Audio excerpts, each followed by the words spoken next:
السلام عليكم ورحمة الله وبركاته. أعوذ بالله من الشيطان الرجيم. بسم الله الرحمن الرحيم.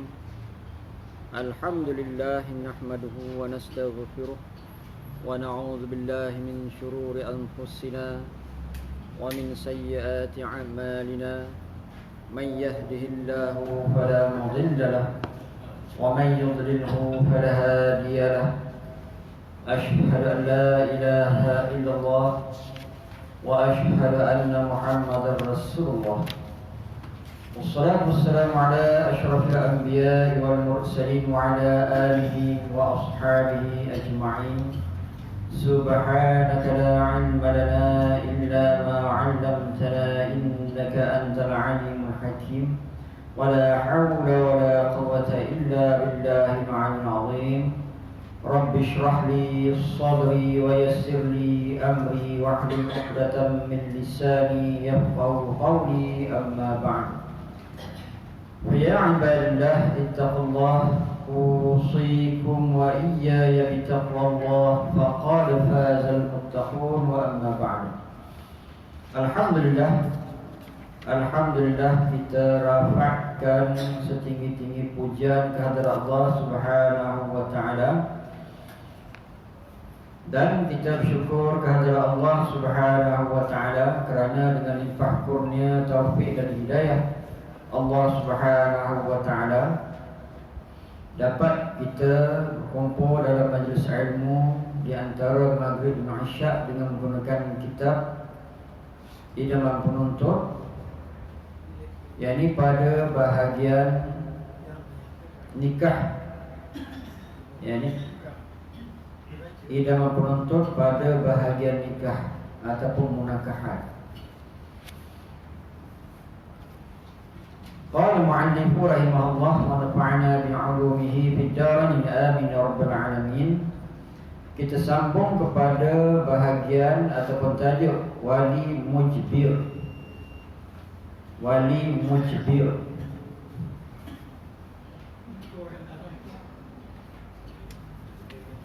Ini kita jawab pada muka surat 91, wali mujbir.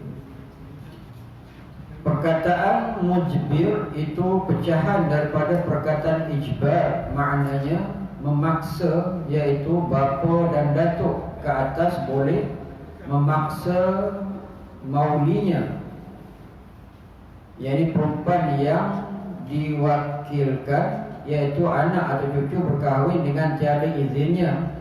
Jadi wali mujbir itu ialah bapa dan datuk sahaja, dan lain daripadanya seperti saudara, bapa saudara tidak dinamakan wali mujbir. Wali mujbir ini adalah merupakan wali yang boleh memaksa anak perempuan yang dara ataupun cucu perempuan yang dara untuk bernikah ataupun berkahwin mengikut kepada pilihannya dengan syarat-syaratnya lah. Kenapa ada hukum ini?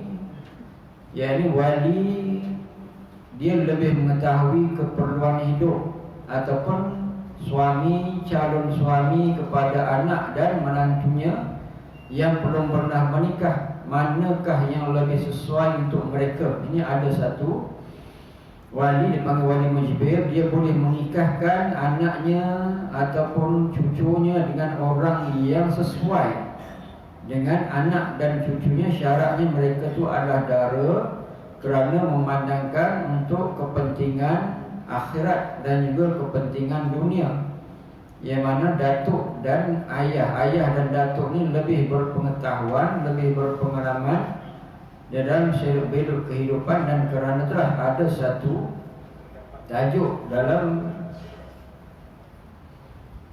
tajuk yang dalam mazhab Syafi'i kita ni, yakni ada wali mujbir,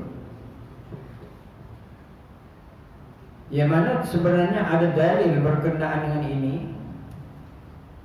Dalam mazhab Syafi'i berhujah dengan hadis. Mereka berhujah menggunakan hadis Nabi SAW, al-ayyimu ahaqqun binafsiha min waliyaha. Janda lebih berhak ke atas dirinya daripada walinya, yakni janda tidak boleh dinikahkan oleh walinya tanpa izin. Ulama-ulama dalam mazhab Syafi'i memahami yang selain daripada janda boleh dinikahkan tanpa izin. Yang dipanggil mafhum mukhalafah.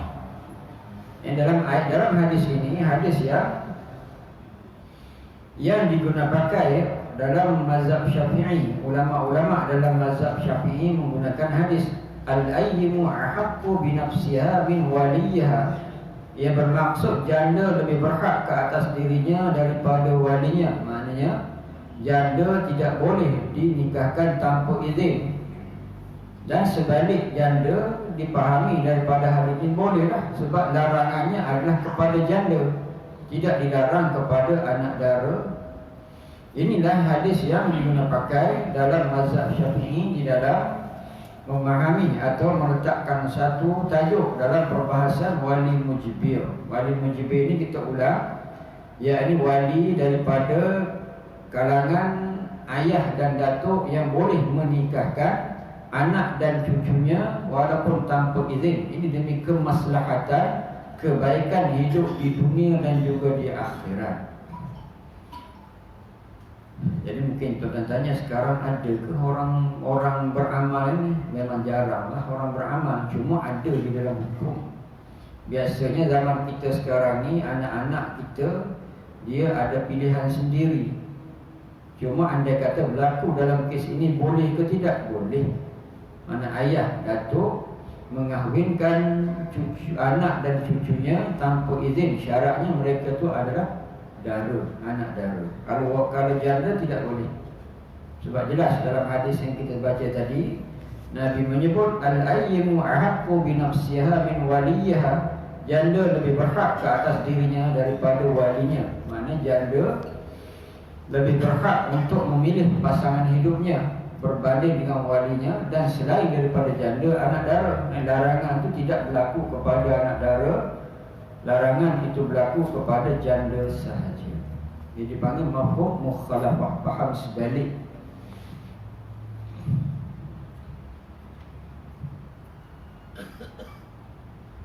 Wali mujibir harus mengahwinkan mauliyahnya yang dara dengan tiada izinnya, sama ada yang sudah besar atau yang masih kecil, yang berakal atau yang gila, dengan 7 syarat.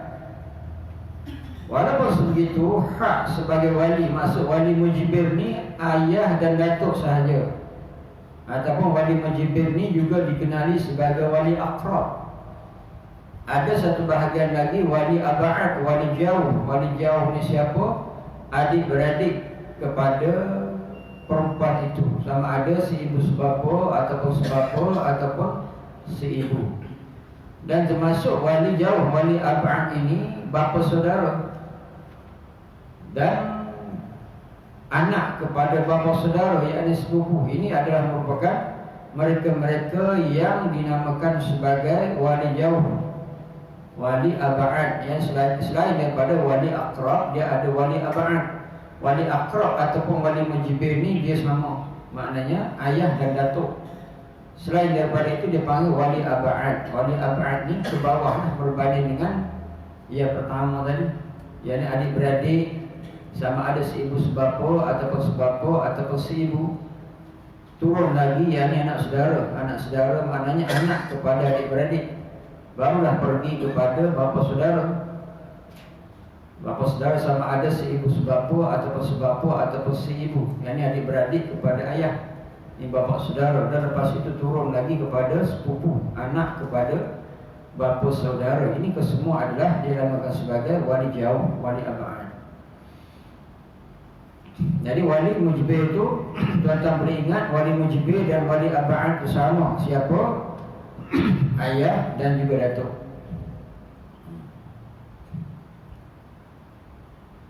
Wali mujibir harus mengahwinkan muwaliyahnya yang dara dengan tiada izinnya, sama ada yang sudah besar atau yang masih kecil, yang berakal atau yang gila, dengan 7 syarat. Walaupun kuasa bagi wali mujibir itu boleh menikahkan anaknya sama ada cucunya, yakni pastinya mereka itu ada dara, tetapi ada 7 syarat. Bukan saja-saja tanpa ada syarat, mesti melalui 7 syarat ini. barulah dia boleh menikahkan tanpa izin. Yang pertama, antara bapa atau datuk dengan anak atau cucu itu tiada bermusuhan yang terang-terang, yakni ayah dan juga datuk tidak bermusuhan dengan anak dan cucu. Maknanya pernikahan itu di atas kasih sayang. Calon sebagai calon menantu adalah yang dipilih oleh ayah dan datuk dengan sebab kasih sayang, bukan dengan sebab permusuhan, bukan dengan sebab dendam. Yang kedua, antara anak atau cucu dengan bakal suami tiada bermusuh. Begitu juga antara anak dan cucu dengan bakal suami tiada bermusuh. Dan juga calon yang nak dinikahkan itu bukan musuh kepada anak itu, ataupun bukan musuh kepada cucu yang nak dinikahkan itu. Jadi kalau mereka berdua ni bermusuhan, tidak boleh dinikahkan. Yang ketiga, sepupu, yakni setaraf antara anak atau cucu dengan bakal suaminya. Yang ketiga, yang nak dinikahkan itu sepupu ataupun setaraf dari segi pendidikan, setaraf dari segi keturunan, setaraf dari segi ilmu agama, mesti setaraf. Dan keluarga belah perempuan pun ayahnya setaraf dengan keluarga sebelah laki-laki, ayahnya mana setaraf, bukan ke bawah daripada berbanding dengan keluarga perempuan. Yang keempat, bakal suami itu mampu membayar mas kahwin. Jika tidak ada satu daripada empat syarat ini, nescaya nikah tidak sah melainkan dengan ada izin. Dan yang keempatnya, mampu untuk membayar mas kahwin. Mas kahwin ini bukan rukun nikah, tetapi sesuatu yang ada yang disyaratkan masa pernikahan, wajib untuk diberi mas kahwin. Dan anda kata empat syarat yang di atas ini satu daripadanya tidak ada, di mana tidak boleh dinikahkan tanpa izin. Wajib meminta izin kepada pengantin perempuan. Yang kelima, dengan ada mas kahwin semasa, mana dengan ada mas kahwin semasa. Semasa tu mas kahwin yang biasa berlaku lah, yang semasa. Mas kahwin itu tunai dan daripada wang negeri, dan juga mas kahwin yang hendak diberikan itu mesti dalam bentuk tunai, bukan dalam bentuk hutang, dan nilainya nilai mata wang negara itu. Yang ketujuh, jangan bakal suami itu daripada orang yang memudaratkan bercampur dengannya, seperti orang buta atau orang tua atau sebagainya. Jika tiada salah satu daripada syarat yang tiga ini, tidaklah harus dilakukan nikah. Dan juga bakal suami itu orang yang tidak ada mudarat. Maknanya dari segi mudaratnya, di antara contohnya bukan orang buta ataupun bukan orang tua. Maknanya kalau nak dicarikan bakal suami kepada anak ataupun cucu itu bukan orang tua, mesti umur yang sebaya, seumur dengan yang nak dikahwinkan itu. Tidak boleh orang tua ataupun orang buta ataupun ada kecacatan lain, tak boleh. Dan kalau tidak ada yang ni, kena minta izin. Kalau dia tak izinkan, dia tak nak. Anak tu kata tak nak layan orang tua, okey lah. Dia nak orang muda bayar dia, okey. Maknanya sebab kalau tua tu tidak boleh dinikahkan tanpa izin. Ataupun orang buta, ataupun orang yang pekak dan sebagainya tidak nak. Dari benda tu adalah sesuatu kecacatan, memberi mudarat, tak boleh. Jadi kalau kita perhatikan syarat-syarat ini amat ketat lah, bukan sembrono, bukan semena-menanya untuk menikahkan anak dara ataupun cucu itu dengan orang yang tidak dia dapat izin. Yang ini kena dapat izin jugalah. Kalau tidak ada tujuh syarat ini, salah satunya gugur, kena minta izin. Bukan sembrono, bukan senang nak dinikahkan tanpa izin. Kena melalui tujuh syarat ini. Maksud dara di sini adalah perempuan yang belum hilang darahnya atau yang sudah hilang dengan sebab yang lain daripada bersetubuh, seperti dicucuk dengan jari. Maksud dara di sini orang perempuan yang belum bersetubuh, mana tak pernah bersetubuh. Mungkin dia hilang darah dengan sebab bersukan, jatuh dan sebagainya. itu hal yang lain. Yang masuk dara di sini, yang ini orang perempuan yang belum merasai persetubuhan. Sama ada persetubuhan secara nikah ataupun persetubuhan secara zina. Orang perempuan yang berzina dia panggil janda juga. Mana orang yang hilang darahnya dengan sebab persetubuhan, sama ada dengan halal nikah ataupun dengan cara yang haram zina, itu dia panggil janda. Dan kalau perempuan tu jatuh dengan sebab dia naik basikal, kan zaman sekarang kan ada orang yang cycling kan, orang yang naik basikal ataupun dia naik motor dan sebagainya, dia jatuh hilang darahnya, itu dia tidak dinamakan janda sebab dia hilang tu dengan sebab kecederaan, bukan sebab dengan persetubuhan. Sungguh pun wali mujbir harus menikahkan mauliahnya yang dara dengan tiada izin, tetapi sunat juga diminta izin daripada anak cucu yang sudah baligh kerana mengambil hatinya. Walaupun sebegitu, wali mujbir ini harus menikahkan walinya, mauliahnya, orang yang diwalinya, seperti anak dan cucunya tanpa izin, tapi yang sunatnya minta izin. Sebab apa? Sebagai mengambil hati, sebagai menghormati. Itu hak dia nak bernikah. Sekiranya telah diminta izin, ia diam tiada menjawab, berarti itu izinlah namanya. Di dalam pepatah orang Arab menyebut as-sukutu alamatun ridha, artinya diam anak dara itu tanda menunjukkan ia bersetuju. Dan anda kata ditanya, kamu nak tak dengan orang ni yang ayah pilih ni, yang atuk pilih ni, kamu suka tak? Dia diam senyum-senyum aja. Mana? Balik kepada pepatah Arab yang menyebut as-sukutu alamatun ridha, yang diamnya menunjukkan sebagai tanda setuju. Walaupun sebegitu zaman sekarang ni mungkin kurang ataupun tidak ada anak dara yang diam macam tu. Sama ada dia suka, dia akan cakap dia suka. Kalau dia tak suka, dia akan protes. Ada jelas. Mungkin oleh sebab orang sekarang tu dia dah bercampur, dia bekerja, dia melihat suasana hidup, jadi dia ada pilihan dia sendiri. Kalau zaman dahulu, yang ini seorang anak perempuan ni biasa duduk di bawah asuhan ayahnya ataupun atuknya sahaja, sehingga kadang mereka ni tidak melihat dunia lain, melainkan yang dia nampak kasih sayang ayah ataupun kasih sayang atuknya kepadanya. Zaman sekarang ni anak dara ni biasa dia dah keluar rumah bekerja, belajar, bekerja, dia melihat mana yang dia agak sesuai dengan diri dia. Dan kadang-kadang orang sekarang ni lebih terbuka berbanding dengan orang dahulu. Walaupun sebegitu, hukum ni tetap ada di dalam Islam. Yang ni hak sebagai wali mujbir ni ada di dalam Islam. Demi apa? Demi kebaikan anak ataupun cucu yang dia bela, yang dia sayang. Anak yang disayangi oleh ayahnya, dibela, diberi kasih sayang, dididik. Dan sudah tentulah seorang ayah itu nak anaknya mendapat suami yang baik, suami yang bertanggungjawab, suami yang berada kasih sayang, suami yang boleh membimbing anaknya kepada syurga Allah. Bermakna ayah itu kadang-kadang dia lebih mengetahui apa yang perlu kepada anaknya. Dan kerana itulah di sini dalam mazhab kita, mazhab Asy-Syafi'i, ada yakni wali mujbir, kerana melihat kepada perkara-perkara itu.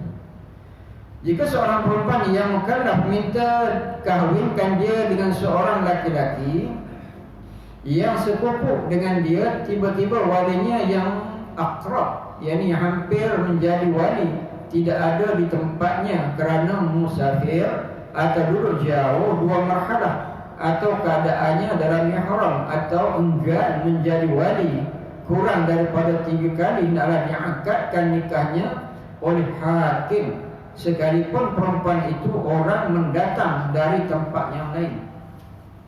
Ini masuk bab yang lain lah. Yang di sini masuk tajuk wali hakim. Yang ini wali yang akrab, ayah atuk tu wali akrab. Contohnya wali akrab ini dia ada, tetapi dalam keadaan tertentu hak wali itu akan turun pergi kepada wali sultan, wali hakim. Dengan sebab apa? Dengan sebab wali tidak ada di tempat kerana musafir. Yang pertamanya, contohnya seorang anak dia minta dikahwinkan, tapi wali akrab itu dia tidak ada di tempatnya, dia bermusafir. Masuk musafir di sini perjalanan yang jauh 2 marhalah. Makna dia 81 km dan ke atas, dia panggil musafir. Di mana dalam keadaan ini apabila wali itu bermusafir, wali akrab, ayahnya bermusafir, atuknya bermusafir, yang mana hak wali itu dia tidak turun kepada wali abad, dia turun kepada wali hakim. Contohnya ayah bermusafir jauh, lebih 2 marhalah. 2 marhalah itu lebih daripada 81 km, dan dia pun tak dapat nak balik. Mungkin dengan sebab tak ada tiket nak balik, ataupun mungkin ada bencana di tengah jalan dia nak balik, dia tak boleh balik. Dalam keadaan itu bagaimana? Dia tidak boleh turunkan hak wali itu kepada yang lain, seperti tidak boleh turun hak wali itu kepada adik-beradik, ataupun anak saudara, ataupun bapa saudara, ataupun sepupu, tak boleh. Sebab wali akrab itu masih ada. Dalam keadaan ini hak wali itu akan turun kepada wali sultan ataupun wali hakim. Ataupun yang kedua, duduk jauh 2 marhalah, ataupun tempat dia duduknya jauh lebih 2 marhalah. Contohnya, satu orang tu dia merantau ke Semenanjung, ayahnya duduk di Sarawak umpamanya, lebih dari 2 marhalah. Yang tempat Mastautin ayahnya 2 marhalah, dia nak datang pun sukar, nak ambil tiket kapal terbang dan sebagainya sukar. Dalam kes ini bagaimana? Walaupun ada adik-beradik dia sama di Semenanjung, dalam kes ini hak sebagai wali turun kepada wali hakim, tidak pergi kepada adik-beradik. Walaupun adik-beradik itu wali, tetapi wali abad, wali jauh. Sebab apa? Wali akrab masih ada, tidak akan turun kepada wali abad, dia turun kepada wali hakim. Atau enggan menjadi wali kurang daripada 3 kali, hendaklah diangkatkan nikahnya oleh hakim, sekalipun perempuan itu orang mendatang dari tempat lain. Dan juga wali yang enggan menikahkan anaknya ataupun cucunya. Seorang anak jumpa ayahnya, dia nak menikah, ayahnya enggan menikahkannya. Anak itu report kepada mahkamah. Mahkamah hantar surat suruh nikahkan anaknya. Sekali, 2 kali, 3 kali enggan, di mana hak wali itu akan turun kepada wali hakim. Dan termasuk juga orang yang di dalam ihram, dia tidak boleh menikahkan anaknya. Yakni hak itu juga akan diturunkan kepada wali hakim.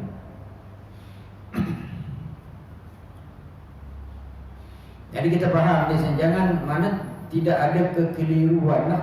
Sebab kadang-kadang ada ayahnya tapi pergi kepada wali hakim.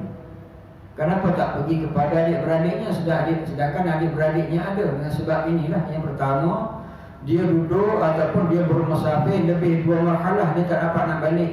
Ataupun dia penginapannya bermastautin lebih daripada 2 marhalah. Yang ni dia duduk di Sarawak umpamanya, yang nak menikah tu di Semenanjung, lebih dari 2 marhalah. Ataupun wali tu enggan menikahkannya, jadi turun kepada wali hakim. Inilah perkara yang kadang-kadang kenapa orang pergi bernikah ke Thailand, sedangkan kalau wali enggan menikahkannya, boleh bawa kepada mahkamah. Mahkamah tak akan decide benda tu. Mahkamah akan nikahkan. Kenapa pergi kepada Thailand, pergi Siam sana, kenapa? Sebab apabila wali tidak nak menikahkannya, yang mana kes itu mahkamah akan menikahkan. Dengan syaratnya mahkamah akan hantar surat suruh nikahkan anak yang nak menikah. Kalau enggan 3 kali, wali hakim akan menikahkan. Itu hak wali hakim, wali sultan dia panggil.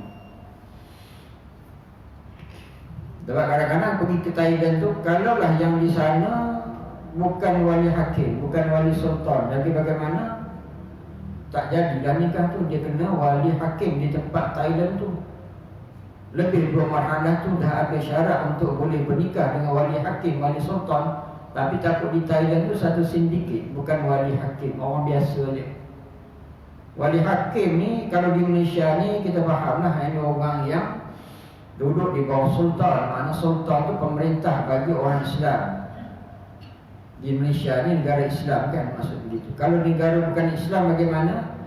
Ya ni kalau negara bukan Islam, komuniti Islam itulah yang melantik satu pemimpin mewakili mereka, dan itulah sebagai wali sultan. Apabila pemimpin itu diiktiraf oleh kerajaan di tempat itu, walaupun kerajaan itu bukan Islam, yang diwakil kepada komuniti Islam, itulah sebagai wali hakim, wali sultan yang dimaksudkan tu.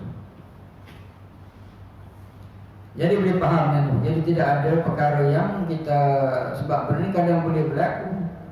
Jadi biasa orang tanya saya apabila ayahnya adik-beradiknya ada dekat je, adik-beradiknya duduk di Selangor, ayahnya duduk di Sarawak sana. Lepas tu kenapa wali hakim kenikahkan, kenapa adik-beradik tidak boleh? Sebab ayahnya sebagai wali akrab masih ada, tapi jaraknya lebih 2 marhalah. Dalam kes ini tidak boleh turun kepada wali yang jauh, kena pergi kepada wali hakim. Dan juga dalam kes lain juga, adik-beradik ada, bapa saudara ada. Jadi ada juga persoalan, kenapa tidak pergi kepada bapa saudara? Contohnya satu orang tu bapanya, atuknya dah meninggal, yang adanya adalah adik-beradik laki-laki ada, dan bapa saudaranya ada. Kenapa pernikahan itu diwalikan oleh adik-beradik? Kenapa tidak pergi ke bapa saudara? Bapa saudara itu dianggap sebagai wali yang jauh, sebab yang dekat sekarang adalah adik-beradik. Adik-beradik itu termasuk dalam wali akrab sekarang sebab dekat. Yang jauhnya bapa saudara, sebab adik-beradik wali yang dekat. Kalau anda kata ayahnya dah meninggal, atuknya dah meninggal, ayah meninggal, yang dekat sekarang adalah adik-beradik. Adik-beradik seibu sebapa, adik-beradik sebapa, adik-beradik seibu. Dan kalau tak ada adik-beradik, dia pergi kepada anak saudara, anak kepada adik-beradik laki-laki. Dan kalau tak ada yang tu, baru pergi kepada bapa saudara, adik-beradik kepada ayah. Dan kalau tak ada bapa saudara, pergi kepada sepupu. Dan kalau tak ada sepupu, habislah nasab dia untuk jadi wali dia tidak ada. Dia akan pergi kepada wali hakim. Boleh, insya-Allah. Jadi kalau orang tanya jantan, kena jawab macam itulah. Ini persoalan ni biasa berlaku. Jadi orang tanya kita.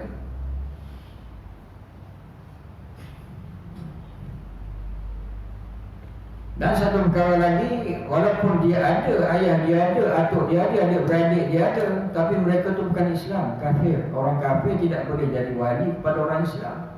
Tak boleh juga.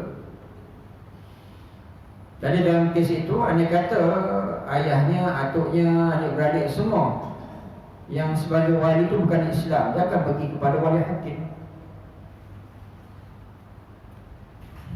Bila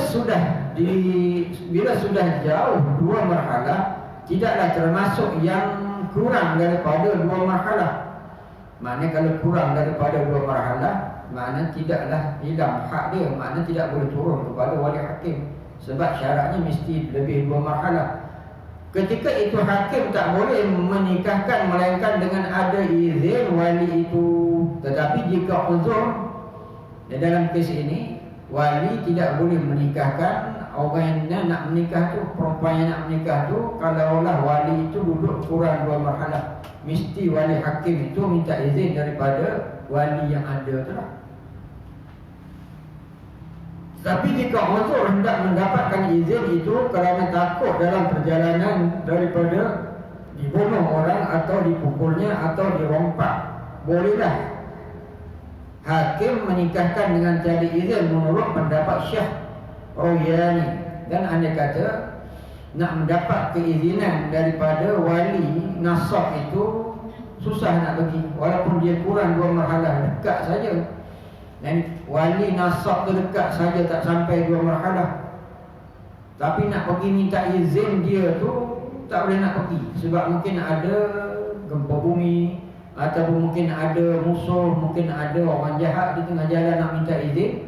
Dalam keadaan itu boleh wali hakim menikahkan. Pendapat satu ulama, Syekh Rawiyani. Adapun wali yang sudah 3 kali atau lebih enggan menikahkan mauliahnya, jadilah ia seorang yang fasik. Ketika itu berpindahlah kuasa wali itu kepada wali ab'ad yang jauh pada mengahwinkannya tidak hakim lagi. Dalam kes ini pula, andai kata, ini satu klaus lagi lah. Andai kata wali tidak mau menikahkannya 3 kali, di mana hak itu juga boleh turun kepada wali jauh.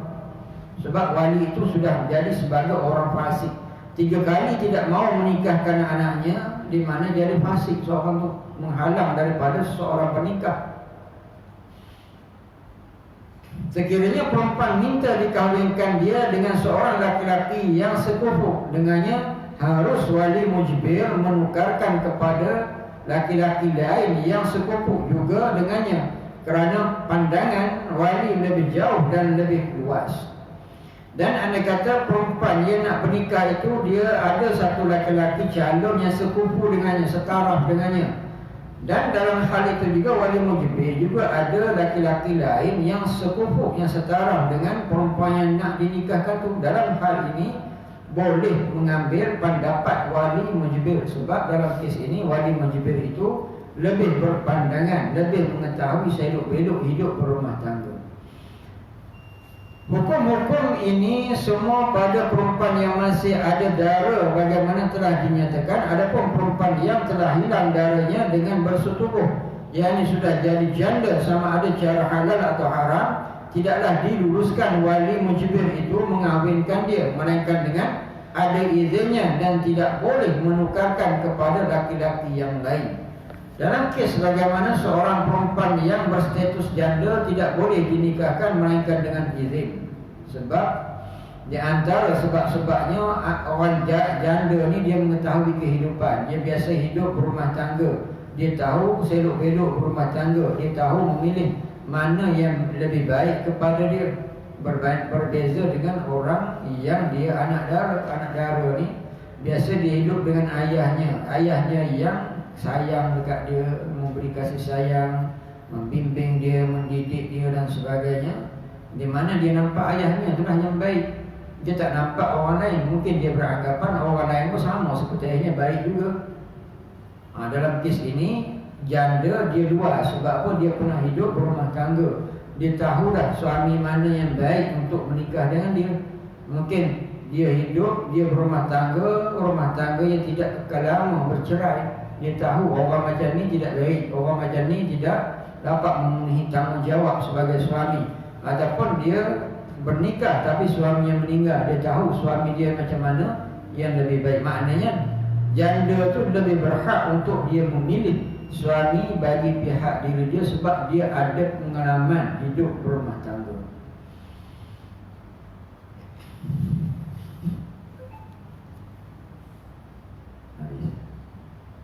Kita lihat kepada tajuk yang lain, tegahan menjadi wali.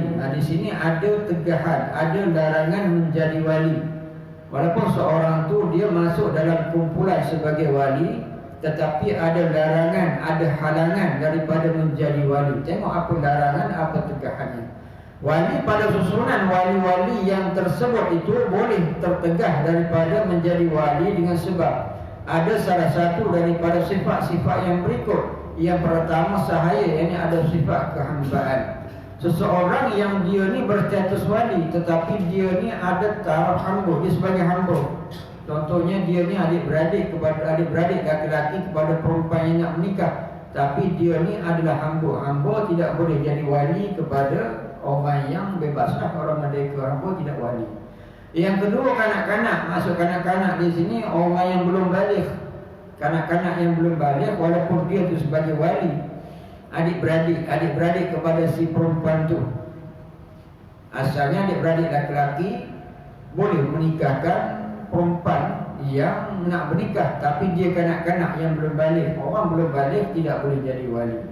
Yang ketiga, gila sekalipun putus-putus sekejap, gila sekejap tidak. Tegahan itu pada masa berlakunya gila, dan masa itu dinikahkan mauliahnya oleh wali ab'ad, tidak pada masa siumannya.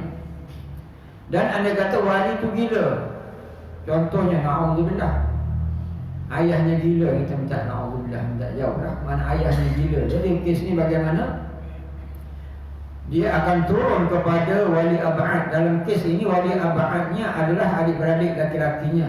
Adik-beradik laki-lakinya mengambil alih untuk menikahkan yang ini perempuan itu tadilah. Sebab apa? Ayahnya gila. Dan kalau ayahnya gila on off, dia boleh menikahkan anaknya masa dia siuman. Kalau dalam keadaan gila tak boleh juga. Yang keempat fasik ialah dia raja atau sultan. Yang ini fasik, orang yang melakukan dosa. Ini perkaranya syarat sebagai wali itu dia bukan orang yang fasik. Fasik ni orang yang melakukan dosa besar. Dan dia ataupun orang yang berkekalan melakukan dosa kecil sebagai fasik. Jadi kena ingat, orang yang nak menikahkan anak sebagai wali ni kena hilang fasiknya dengan bertaubat. Dia kena kembali kepada Allah untuk beribadah, untuk taat kepada Allah, barulah hilang fasiknya. Tapi kalau dalam keadaan fasik, dia tidak boleh menikahkan anaknya. Sebab syarat sebagai wali mesti orang yang adil. Adil di sini orang yang tidak melakukan dosa besar dan tidak berkekalan melakukan dosa kecil.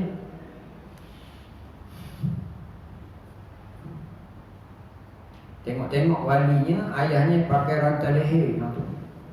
Tengok-tengok ayahnya, walinya pakai tu, dia punya bangle dekat tangan besar tu, sebesar itu, macam rantai basikal. Dan pakaian ni pakaian orang fasik. Rantai leher itu pakaian perempuan. Kita tidak boleh menyerupai orang perempuan. Melainkan ya, ini gelang di tangan tu gelang haji ataupun gelang tanda-tanda yang mesti nak ada. Itu lain. Saja-saja nak buat perhiasan, orang laki-laki tidak boleh memakai gelang, tidak boleh memakai rantai leher. Itu menyerupai akan kaum yang lain, yang orang yang boleh memakai perhiasan rantai leher dan gelang di tangan itu adalah perempuan. Kita tahu laki-laki tidak boleh. Perbuatan itu adalah perbuatan yang salah, dosa. Ataupun walinya tidak sembahyang, tidak solat, sedangkan orang meninggalkan solat dengan sengaja itu adalah fasik. Jadi dalam kes ini wali tak boleh menikahkan anaknya mengikut kepada syarat wali ini. Yang ini wali itu mesti bertaubat kepada Allah, kena sembahyang. Dan inilah peranan sebagai anak perempuan apabila dia nak menikah. Kalau ayahnya tak sembahyang, suruh ayahnya sembahyang. Ayah sembahyanglah, besok ayah nak menikahkan saya macam mana? Ayah sebagai orang fasik. Nanti hak ayah ni pergi kepada wali sultan dan sebagainya, ataupun turun kepada wali abad, wali yang jauh. Jadi kena nasihat. Yang kelima, kena tegahan dengan sebab dungu oleh mahkamah, ataupun wali hak sebagai wali hilang dengan sebab apa? Dia tu orang dungu. Dia bukan orang gila tapi macam dungu. Dungu ni atas sikit, lebih baik pada gila, tapi dia orang yang bodoh lah. Mana orang yang dia ni akalnya tak sempurna sangat. Kalau gila ni langsung memang tak ada akal lah bagi dia. Orang dungu. Kalau bagi duit pun dia tak berapa pandai nak pakai. Orang cakap lain, dia cakap lain. Orang cakap B, dia cakap C. Jadi dia orang dungu. Dungu ni tidak boleh mengahwinkan anak. Tidak boleh jadi wali. Yang keenam, akalnya cedera dengan sebab tua atau dengan sebab penyakit yang teruk. Yang keenam, walinya cedera akal dengan sebab dia tua, nyanyuk. Nyanyuk. Dia sembahyang zuhur 5 rakaat. Dia lepas sembahyang dia nak sembahyang, dia sembahyang subuh waktu zuhur dia dah nyanyuk. Yang ni wali yang nyanyuk tidak boleh menikahkan orang di bawah kewalian. Dia nyanyuk ni hilang akal. Dia tidak, asalnya dia elok akal, tapi dia sampai satu tahap umur dia jadi nyanyuk. Ataupun dengan sebab satu penyakit pada akal dia jadi hilang akal. Kalau macam tak boleh menikahkan anaknya ataupun orang di bawah kewalian dia. Ketujuh, berlainan agama. Orang kafir tidak boleh menikahkan orang di bawah perwaliannya. Ayahnya kafir tak boleh menikahkan anaknya Islam. Adik-beradiknya kafir tak boleh menikahkan adik-beradiknya Islam, tak boleh. Orang kafir ni hilang hak walinya kepada orang Islam. Bila ada salah satu dari sifat di atas ini, berpindahlah kuasa wali itu daripada wali akrab yang sepatutnya ia mewakilkan kepada wali abad. Dan andai kata hilang satu daripada syarat-syarat wali ini, hak itu akan dipindahkan kepada wali abad, wali insya-Allah. Dan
kita sambung sikit lagi. Cawangan-cawangan masalah ini berkenaan dengan masalah-masalah, rangkaian masalah. Yang pertama, orang buta tidak terjejas kuasanya, bahkan boleh ia mewakilkan, bahkan ia boleh mewalikan. Demikian juga orang pitam tiada kena, tetapi kena tunggu sampai dia baik sekalipun lama beberapa hari. Bagaimana kalau walinya orang buta? Orang buta tidak terjejas hak dia sebagai wali. Dia boleh mewalikan, dia boleh menikahkan menjadi wali kepada anaknya ataupun cucunya, orang di bawah perwalian. Begitu juga orang pitam. Pitam ni dia tidak macam gila. Pitam ni dia sebenarnya masih ada akal, tapi akalnya tak berfungsi penuh masa dalam keadaan pitam. Orang gila ni langsung tak berfungsi. Jadi orang pitam ni kena tunggu dia jadi baik, baru dia boleh mewalikan orang di bawah perwalian dia.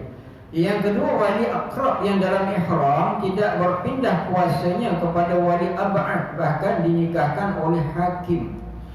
Dan begitu juga masalah yang kedua, wali di dalam ihram, wali akrab, contohnya ayahnya di dalam ihram haji ataupun umrah. Dalam kes ini tak turun dia punya hak walinya kepada wali yang di bawah, turun kepada wali hakim. Ayahnya tengah ihram haji di Mekah, anaknya di sini nak menikah. Jadi bagaimana?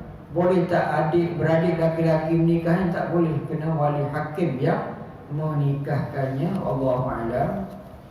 Banyak lagi dia punya cawangan masalah atau perapaian masalah, kita sambung bulan depan insya-Allah. Mudah-mudahan kita dapat maklumat sebagai wali, sebab kita ni memang akan jadi wali ataupun tengah dalam keadaan status wali, ayah atau adik-beradik, anak saudara, bapa saudara, sepupu. Mereka ni adalah golongan-golongan wali. Jadi kita kena tahu hukumnya. Kadang-kadang jadi pertikaian dalam keluarga sebab dia anggap dia wali yang boleh menikahkan yang perempuan itu. Dia kata dia tua, tapi dia bapa saudara. Yang nak menikahkan tu adanya adik-beradik dia marah. Kenapa dia nak menikahkan kakaknya sedangkan adiknya? Dalam kes ini bukan sebab tua, tapi susunan wali begitu. Yang berhak untuk menikahkan dalam kes itu ayahnya, atuknya sudah tidak ada, tapi adik-beradiknya ada. Tapi adik-beradiknya muda daripada kakaknya, tapi sudah balik. Jadi kes ini tak turun kepada bapa saudara. Walaupun bapa saudara itu orang hebat, orang alim, tapi orang alim takkan timbul pertikaian sebab dia tahu hukum. Begitu. Jadi kes ini kita kena faham. Jadi dia susunan wali itu ditetapkan oleh Allah, bukan ulama yang ditetapkan. A'udzubillahi minasyaitonirrajim. Bismillahirrahmanirrahim. Alhamdulillahirabbil alamin. Allahumma arinal haqqa haqqan warzuqna ittiba'ahu wa arinal batila batilan warzuqna ijtinabah. Allahumma bima 'allamtana waj'alna min 'ibadika as-salihin. Wa sallallahu ala sayyidina Muhammad wa ala alihi wa sahbihi wasallam. Aqulu qawli hadha wa astaghfirullahal 'azim li wa lakum wa lisa'iril muslimin wal muslimat fastaghfiruhu innahu huwal ghafurur rahim. Assalamualaikum warahmatullahi wabarakatuh.